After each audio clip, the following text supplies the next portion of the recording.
Mga master, sa paglabas po ng scorecard ng mga agencies sa PBB 2023, i-review po natin kung magkano yung matatanggap na rate ng performance-based bonus para po ito sa PBB 2023. Ito po ay galing sa AO25 IETF na Memorandum Circular 2023-1.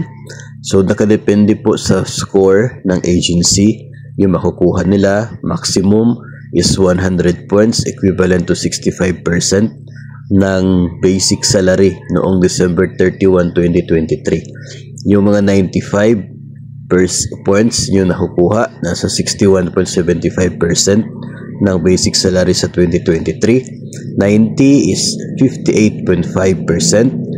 Kapag 85 naman, 55.25, 80 points, 52%, 75 points, dito po yung DepEd noon, 48.75%. Pinakamababa ngayon, yung 70 points na nakuha, 45.5% ng December 31, 2023 basic salary. Yun po ang gross na performance-based bonus para sa taong 2023.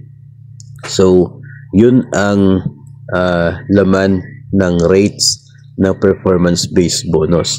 Pareho rin naman po ito noong last year, no? Pareho lang naman po yung rate. Kung for example, pareho yung points na nakuha ng agency ninyo sa PBB 2022 at dito ngayon sa PBB 2023, if ever na the same po sila, it does not mean na pareho din yung makukuha ninyong halaga, kasi tumaas naman po yung basis na basic pay.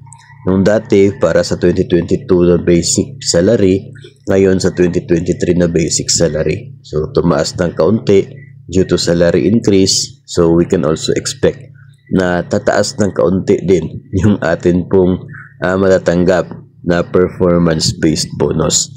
So tayo po ay patuloy pa rin na nagbo-monitor sa scorecard ng mga government agencies, no?